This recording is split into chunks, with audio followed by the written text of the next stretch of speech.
In the smoke-filled newsroom of the Baltimore Afro-American, Sarah Mitchell's typewriter clicked past midnight, her coffee long cold.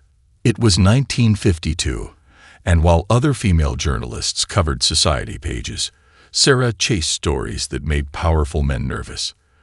The fluorescent lights flickered above her desk, casting shadows on the scattered papers that documented months of investigative work.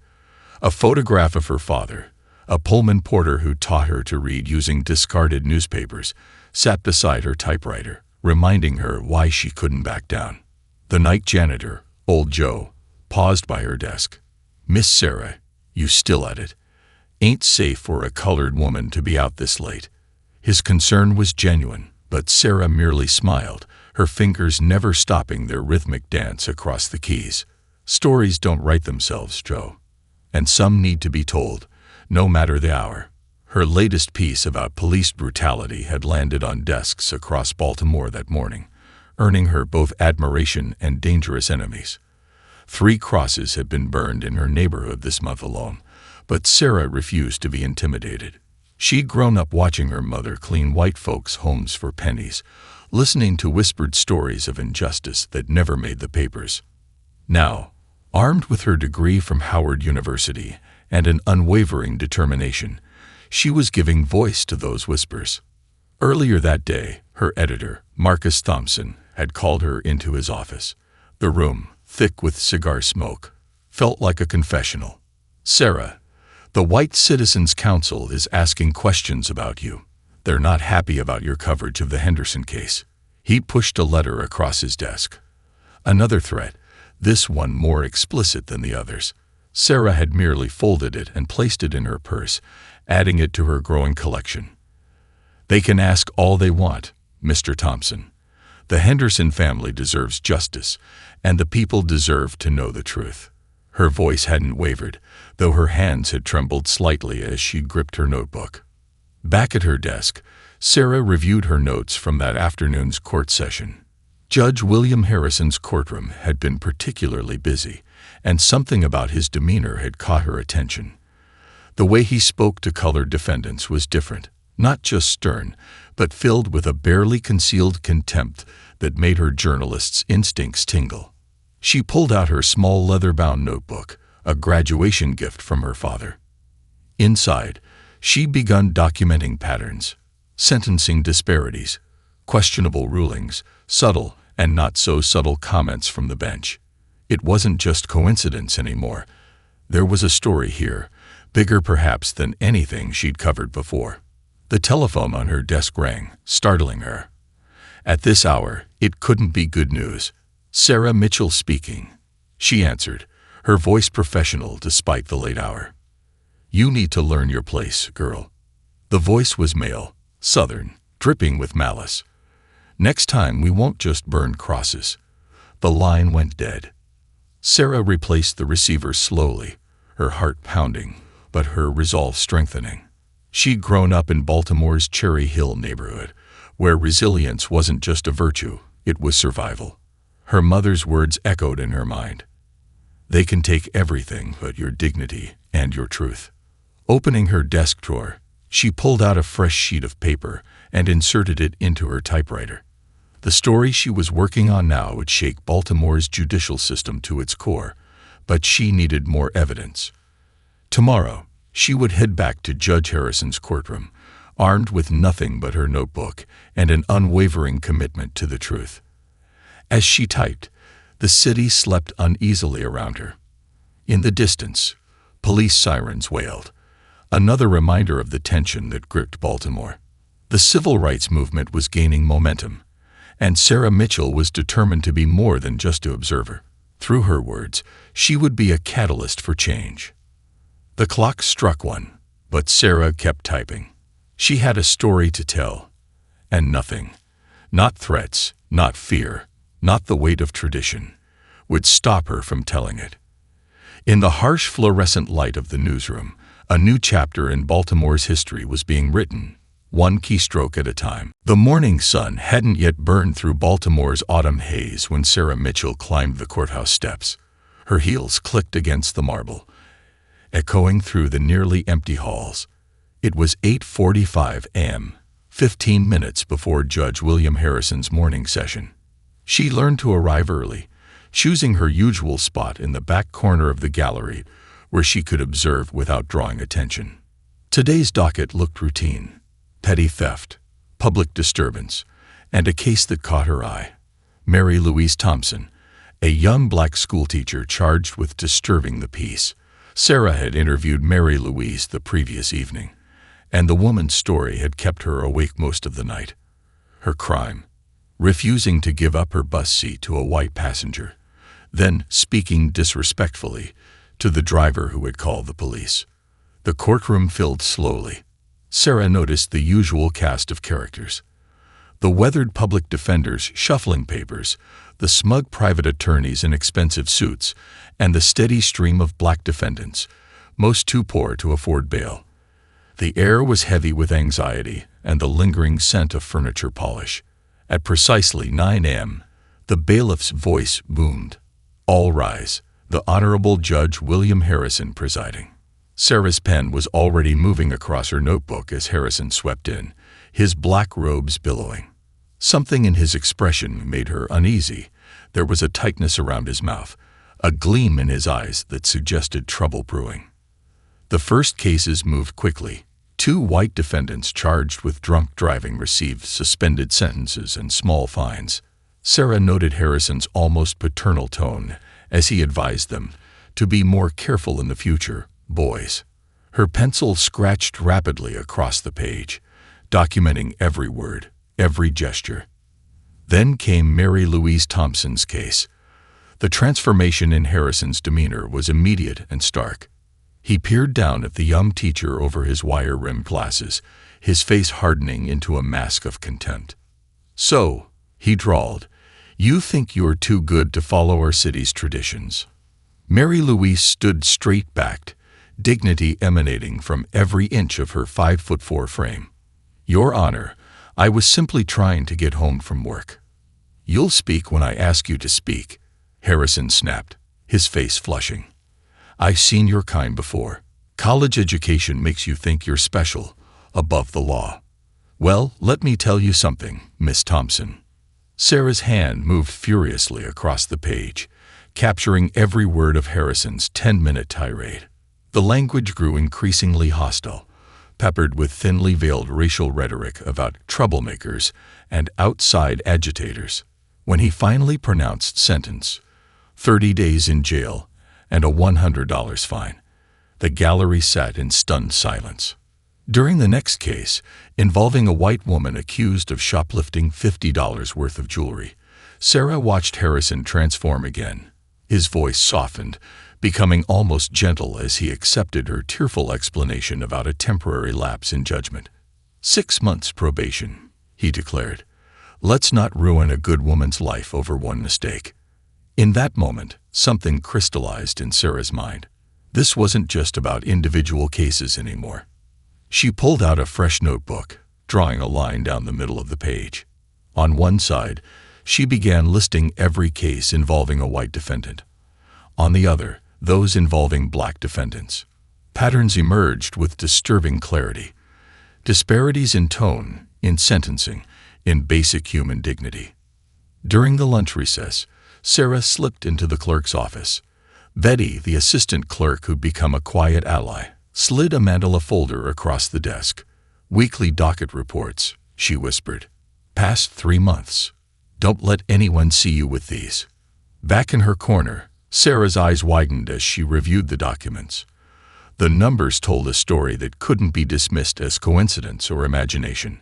Black defendants were receiving sentences averaging 3 times longer than white defendants for identical crimes. But it was Harrison's handwritten notes in the margins that made her blood run cold. Casual racial slurs and comments about teaching them lessons. As the afternoon session began, Sarah felt the weight of what she'd discovered pressing down on her shoulders. This wasn't just a story anymore. It was evidence of systematic injustice, perpetrated by a man sworn to uphold the law. She glanced at Mary Louise Thompson, now being led away in handcuffs, and made a silent promise. Judge Harrison's courtroom of prejudice was about to be exposed. no matter the cost. The courthouse archives smelled of mildew and forgotten promises. Sarah Mitchell worked by the dim light of a desk lamp, dust motes dancing in the yellow beam as she sifted through case files from Judge Harrison's last 5 years on the bench. It was 9:30 p.m., well past closing time, but Jimmy the night watchman had become her silent conspirator, pretending not to see her slip in through the basement entrance each evening. "Miss Sarah," he'd said the first night, pocketing the $5 bill she'd offered, "my boy got 10 years from Harrison for stealing a bicycle. White boy across town did the same thing, got probation. You find out why that is. You don't owe me nothing." Tonight's discoveries made her hands tremble as she took notes. A pattern more sinister than she'd imagined was emerging from the musty files. In case after case, Harrison's prejudices weren't just evident in his sentences. They were meticulously orchestrated. She found his private chambers notes tucked into files, revealing how he deliberately interpreted identical laws differently based on race. The case of Thomas Washington particularly caught her attention. A black dock worker accused of stealing $25 worth of tools had been sentenced to 2 years. Harrison's handwritten note in the margins read, "Made an example. These people must learn." Just 3 days later, a white defendant named Richard Cooper had stolen $100 worth of equipment. Harrison's sentence: 30 days, suspended. Sarah's pencil scratched across her notebook as she documented each case, each disparity. Her editor's warning from that morning echoed in her mind. "Harrison's got friends in high places, Sarah." 2 reporters who tried investigating him last year suddenly lost their press credentials. One's now selling insurance in Pittsburgh. A noise from the corridor made her freeze. Footsteps approached, then passed. Sarah released her breath slowly, her heart pounding. The risk was enormous, but the evidence was too compelling to ignore. She'd already documented over 300 cases showing clear racial bias, but she needed more, something that would make her story impossible to dismiss. That's when she found it, tucked into a folder from 1950. A letter from Harrison to Circuit Court Judge Malcolm Pierce. "My dear friend," it began innocently enough, but as Sarah read on, her eyes widened. Harrison had outlined his deliberate strategy for maintaining what he called social order through selective sentencing. He even included statistics, proud of how his harsh sentences for black defendants had discouraged uppity behavior in his district. Sarah's hand shook as she carefully photographed the letter with her small Kodak camera. This wasn't just bias. It was a calculated system of oppression, documented in Harrison's own handwriting. The basement's silence was broken only by the quiet click of her camera and the scratch of her pencil as she copied key quotes. A quick check of her watch showed 11:45 p.m. She needed to finish before midnight when Jimmy's shift ended and the new guard, one she couldn't trust, came on duty. Working methodically, she restored each file to its exact position. Years of investigative work had taught her to leave no trace. As she organized her notes, a clear narrative emerged. Harrison wasn't just a prejudiced judge. He was the architect of a systematic campaign to use the justice system as a tool of racial oppression. His public face of stern impartiality masked a carefully constructed mechanism for maintaining white supremacy through the courts. The evidence was damning. Sentencing disparities that couldn't be explained by any factor other than race, private correspondence revealing explicit bias, and a pattern of using procedural rules to disadvantage black defendants. Sarah had even discovered instances where Harrison had held ex parte meetings with prosecutors before cases involving black defendants, coaching them on strategies to ensure convictions. Just before midnight, Sarah slipped out through the basement door, nodding to Jimmy as she passed. Her briefcase was heavy with photocopies and notes, but heavier still was the responsibility of what she'd uncovered.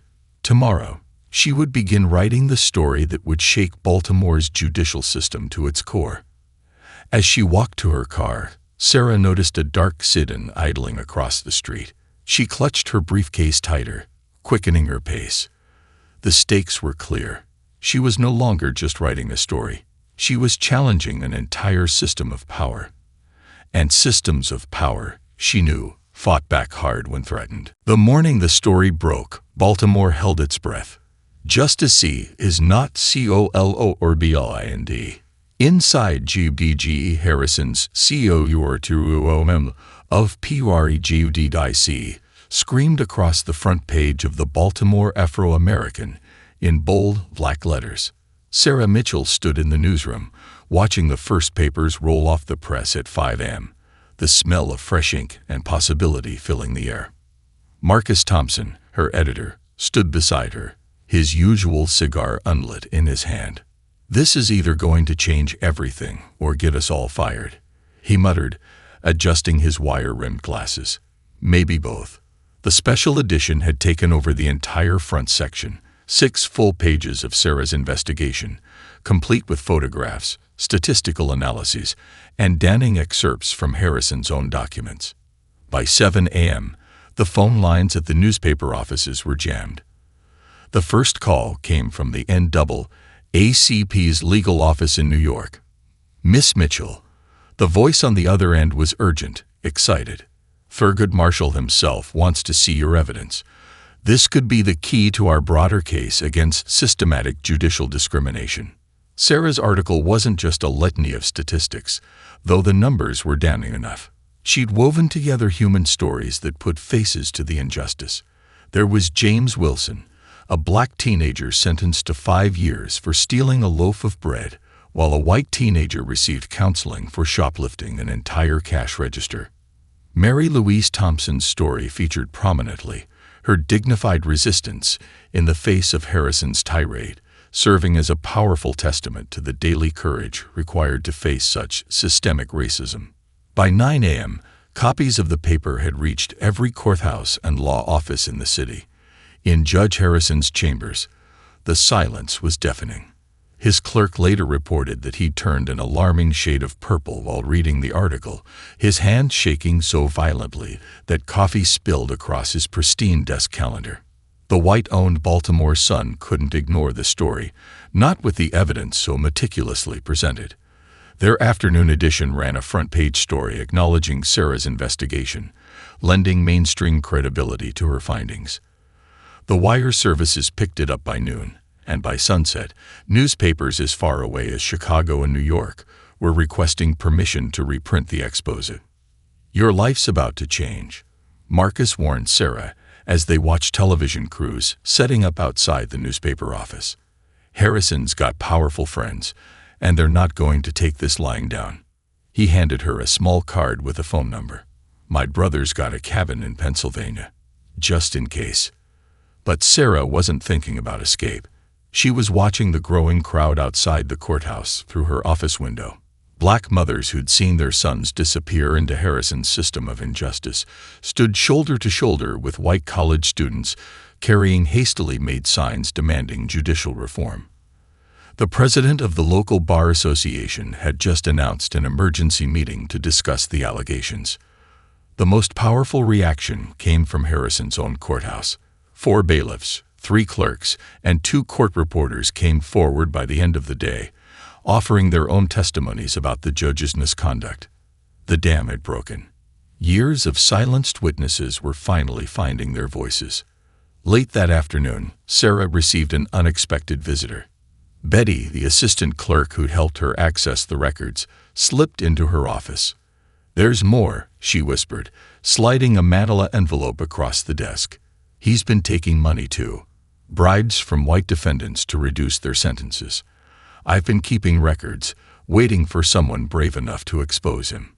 As the sun set over Baltimore, Sarah began working on her follow-up story. The first article had focused on racial injustice. This new evidence suggested corruption that transcended race, painting a picture of a judge who not only discriminated but also profited from his position of power. Her telephone rang constantly, death threats mixed with congratulations, warnings tangled with promises of support. But Sarah kept typing. The story had taken on a life of its own, growing beyond one judge's prejudice to expose the deeper rot in the system. "Your father would be proud," her mother had said when she called. "But baby, please be careful. Men like Harrison, they don't just lose power quietly." Sarah glanced at the growing stack of telegrams on her desk, each one bringing new revelations, new witnesses stepping forward. She knew her mother was right. The real fight was just beginning. The tension in courtroom 204 could have been cut with a knife. It was 9:30 a.m., 3 days after Sarah's expose rocked Baltimore. And Judge William Harrison had insisted on maintaining his regular court schedule. Sarah sat in the front row, her presence a deliberate challenge, her notebook open on her lap. The packed gallery behind her buzzed with anticipation. Reporters from every major newspaper in Maryland had squeezed into the wooden benches. Harrison entered without the bailiff's usual announcement, his face already flushed with barely contained rage. His robe seemed to hang differently on his frame, as if the weight of his exposed secrets had physically diminished him. The usual morning procedures were skipped entirely as he gripped the edges of his bench, knuckles white against the polished wood. "Before we proceed with today's cases," Harrison began, his voice trembling, "I have something to address." His eyes locked onto Sarah, filled with a hatred that made several spectators gasp audibly. "This so-called journalist sitting before us is nothing but a common streetwalker spreading communist lies." The courtroom erupted in murmurs. Sarah's pencil moved steadily across her notebook, recording every word. She could feel her heart pounding, but kept her face impassive, years of reporting in hostile environments serving her well. "Miss Mitchell," Harrison spat the name like poison, "comes into my courtroom, pretending to seek truth, while secretly working to destroy the very foundations of our society." His voice rose with each word, echoing off the marble walls. "She is a race traitor, corrupting the minds of decent-colored folks who know their place."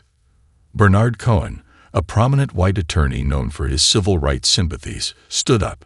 "Your Honor, I must object to this inappropriate." "Sit down," Harrison thundered, his face now purple with rage, "or I'll have you disbarred." The threat hung in the air, revealing exactly the kind of judicial abuse Sarah had documented in her article. But Harrison wasn't finished. He pulled out a copy of the Baltimore Afro-American, Sarah's article clearly visible on the front page. "This woman," he continued, shaking the paper violently, "is nothing but a troublemaker, a prostitute selling lies instead of her body." The slur echoed through the suddenly silent courtroom. Sarah continued writing, her hand steadied despite the verbal assault. She noted how Harrison's tirade had shifted from righteous indignation to unhinged fury, his careful judicial facade crumbling with each passing minute. 3 rows behind her, she could hear the quiet whir of a tape recorder. Someone from the Baltimore Sun was capturing every word. "She claims to have evidence," Harrison's voice dripped with contempt. "Evidence, as if a Negro woman could understand the complexities of our legal system. As if she could comprehend why certain elements in our society require a firmer hand of justice." The damning words hung in the air, confirming every allegation in Sarah's article. Several African-American attorneys in the gallery had begun taking their own notes, documenting what would surely become evidence in the upcoming judicial review. "And let me tell you something else," Harrison continued, seemingly unaware that he was digging his own professional grave deeper with each word. "Those who support her communist agenda, who question the natural order of things." He paused, sweeping his gaze across the courtroom. "They'll find themselves facing consequences. This court has long memories." Sarah finally looked up from her notebook, meeting Harrison's gaze directly. Her calm demeanor seemed to infuriate him further. In that moment, the power dynamic had shifted palpably, the judge's authority diminishing with each unhinged accusation, while the journalist's quiet dignity commanded growing respect. "This woman," Harrison's voice had risen to a near scream, "is trying to destroy everything we've built. She's a traitor to her race, to this court, to the very principles of justice." As if on cue, the doors of the courtroom burst open. 2 members of the Maryland Judicial Review Board stepped in, followed by representatives from the State Bar Association. They had heard enough. Sarah closed her notebook, her documentation of Harrison's meltdown complete. His tirade had accomplished what weeks of investigation couldn't. He had revealed his true nature in front of dozens of witnesses, many of them pillars of Baltimore's legal community. As he was led from the bench, still shouting accusations, Sarah allowed herself a small smile. Sometimes, she reflected, the best journalism simply required giving someone enough rope to hang themselves. The steps of Baltimore's courthouse had become an unlikely stage for change. In the week following Harrison's public meltdown, the morning sun illuminated an extraordinary scene. Black church leaders stood shoulder to shoulder with white college professors, while housewives in pearls shared signs with factory workers in coveralls. The protest had swelled beyond race, beyond class, into something that shook Baltimore's very foundation. Reverend James McKnight's powerful voice carried across the growing crowd. When Sarah Mitchell exposed Judge Harrison's prejudice, she exposed the rot in our entire system. The Baptist preacher had transformed his church into a command center for organizing boycotts of businesses supporting Harrison. Collection plates now funded bail money for protesters, and church basements housed volunteer lawyers offering free legal counsel. Sarah watched from the sidelines, notebook in hand, still reporting even as she had become part of the story. She tried to maintain journalistic distance, but the lines had blurred. That morning, she counted 14 different protest groups, each triggered by her investigation. The League of Women Voters had set up a tent documenting voter suppression in Harrison's district. Civil rights activists distributed copies of court transcripts showing systematic discrimination. Even the dock workers' union had joined in, revealing how Harrison's rulings had consistently favored shipping companies over workers' rights. Miss Mitchell. A quiet voice interrupted her observations. Sarah turned to find Eleanor Patterson, wife of the city's largest bank president, standing nervously in her Chanel suit. "I need to tell you something about Judge Harrison." The socialite's hands trembled as she smoothed her perfectly coiffed hair. "I hosted him at a dinner party last month. What he said, I can't stay silent anymore." Within an hour, Mrs. Patterson was addressing the crowd, her cultured voice cracking with emotion as she revealed Harrison's boasts about keeping them in their place and his detailed strategies for maintaining white supremacy through judicial manipulation. Her testimony carried special weight. She was one of their own, breaking ranks to speak truth. The protest had evolved into something more organized, more powerful than simple outrage. Law students from the University of Maryland had set up a documentation center, collecting testimonies from Harrison's former defendants. Their preliminary report showed over 1,000 cases of suspicious sentencing disparities. The NAACP Legal Defense Fund had sent 3 attorneys, recognizing that Baltimore could become a test case for challenging judicial discrimination nationwide. But the resistance was equally fierce. Harrison's supporters had mobilized too. The White Citizens Council plastered the city with posters calling Sarah a race traitor and communist agitator. Death threats arrived daily at the Afro-Americans' offices. Someone had thrown a brick through Sarah's mother's window, with a note warning, "Silence your daughter, or we will." The turning point came when Judge Michael Brennan, a respected white jurist, stepped forward. "I served alongside William Harrison for 15 years, he announced from the courthouse steps. "I've witnessed his prejudice, his manipulation of justice, and my silence makes me complicit. No more." His testimony opened the floodgates.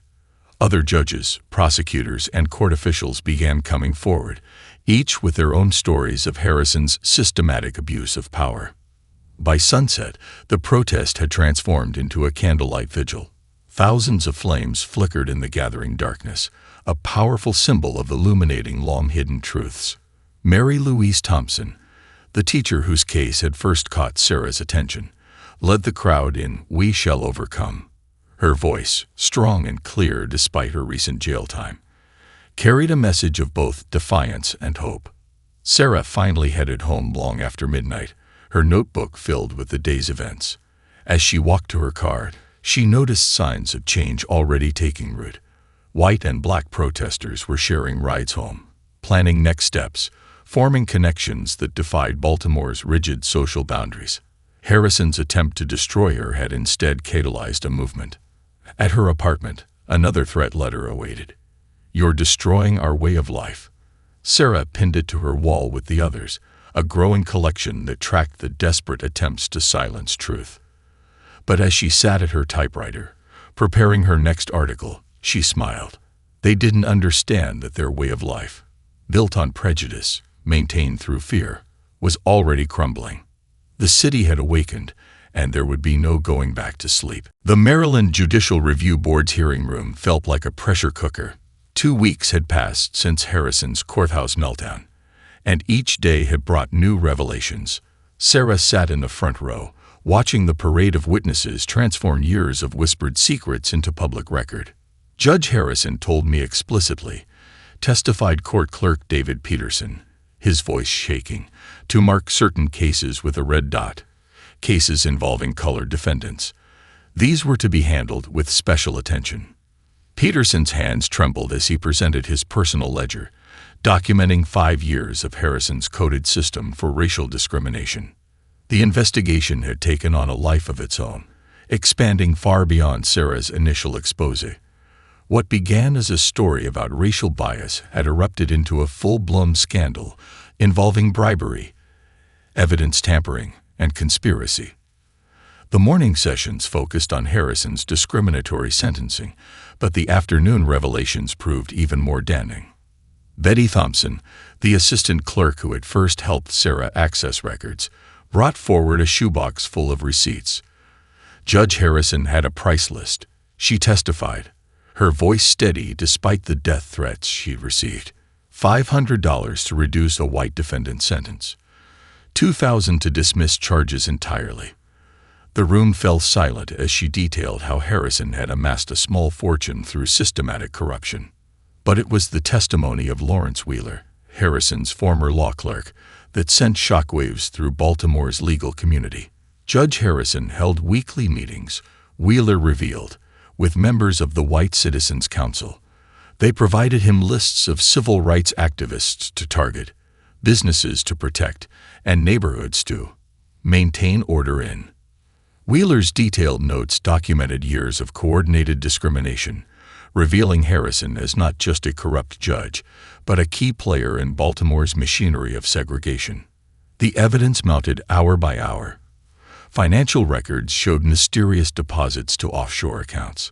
Recordings emerged of Harrison using racial slurs in chambers. A court reporter shared transcripts of the judge coaching white defendants on how to phrase their testimonies while berating black defendants who used similar language. During a lunch break, Sarah received an unexpected visitor. Margaret Harrison, the judge's wife of 30 years, had slipped into the press room. "I can't stay silent anymore," she whispered, hands clutching her leather purse.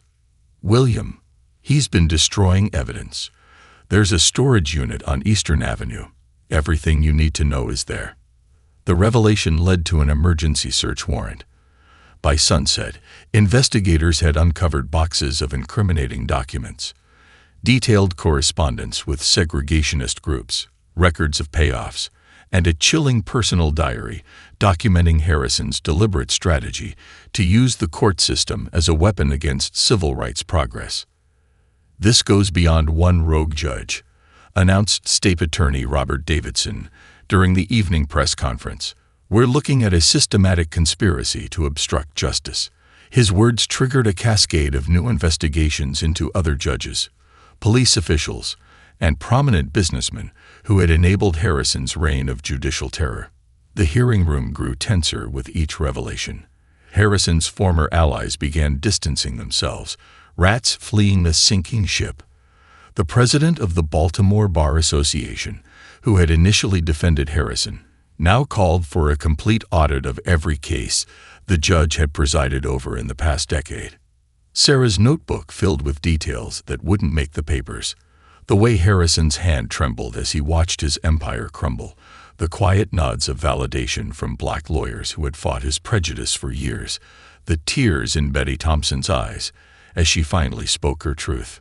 As the day's session concluded, Sarah received word that federal investigators were now involved. The Justice Department's Civil Rights Division had taken interest, seeing Baltimore as a potential template for examining judicial discrimination nationwide. Walking to her car that evening, Sarah passed Harrison in the parking garage. The once powerful judge looked diminished, his shoulders hunched under the weight of exposed secrets. For a moment, their eyes met. Harrison opened his mouth as if to speak, but no words came. Instead, he hurried past, leaving behind the faint smell of expensive cologne and desperation. Sarah watched him go, thinking not of victory, but of all the lives his prejudice had damaged.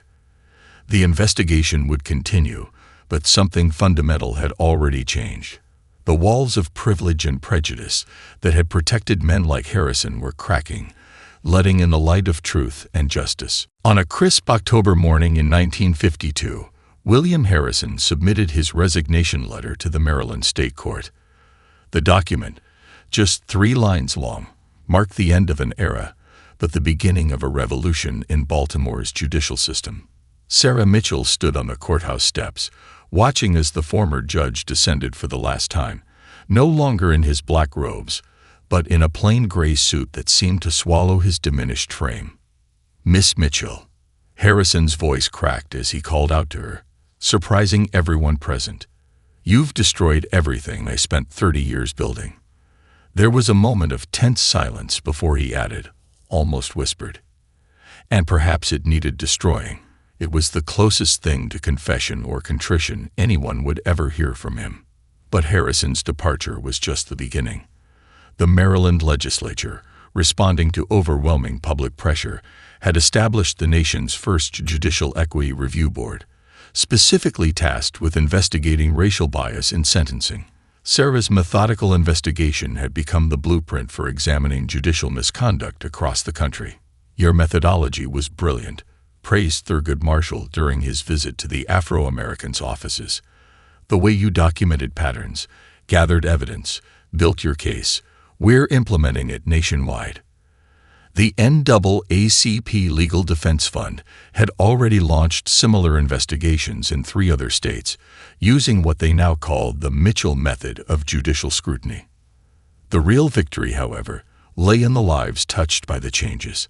Mary Louise Thompson, the teacher whose case had first caught Sarah's attention, had her conviction overturned. She returned to teaching, but now also spoke at civil rights rallies across the country. Sarah Mitchell taught us that one person with a notebook and courage can shake the foundations of injustice, she would tell crowds. The ripple effects continued to spread. The Baltimore Bar Association established a special committee to review over 2,000 cases Harrison had presided over during his tenure.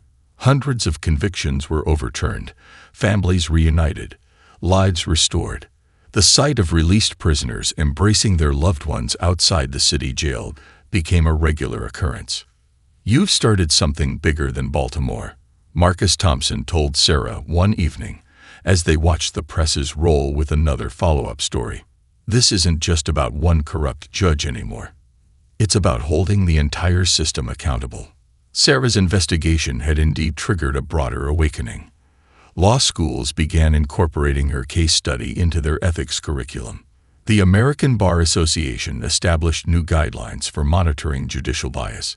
Even the FBI, under pressure from civil rights groups, launched a nationwide investigation into systematic judicial discrimination. But success came with a price. Sarah's mother still couldn't return to her fire-damaged home, destroyed by segregationists in retaliation. Death threats arrived daily. Yet for every threat, there were dozens of letters of support, many from white citizens whose eyes had been opened to injustices they'd previously ignored. "You were right about trouble being what justice needs," Eleanor Patterson told Sarah at a fundraiser for the new Judicial Review Board. The socialite had become an unlikely ally, using her social connections to pressure Baltimore's elite into supporting reform. Sometimes it takes a troublemaker to show us our own complicity. On the anniversary of her first article, Sarah received a package from Jimmy, the night watchman who had helped her access the archives. Inside was a single key, the one he'd used to let her into the basement. "For the next generation of troublemakers," his note read. Sarah smiled, thinking of the young reporters who now sought her mentorship, eager to learn how to investigate systemic injustice. The final validation came unexpectedly. A young black law student stopped Sarah on the street, clutching a worn copy of her original exposé. "I'm starting at Maryland Law next fall," she beamed. "Your story showed me that the law can be changed from within, that we can fight injustice with truth and evidence." As Sarah looked out over Baltimore from her office window that evening, she reflected on Harrison's parting words. Some systems did need destroying, not with violence or hatred, but with patient, persistent exposure to truth. She picked up her notebook, ready to begin her next investigation. There were other judges, other systems, other injustices waiting to be brought into the light. The sun set over Baltimore, but Sarah Mitchell kept writing. After all, dawn always followed darkness, and she had more stories to tell.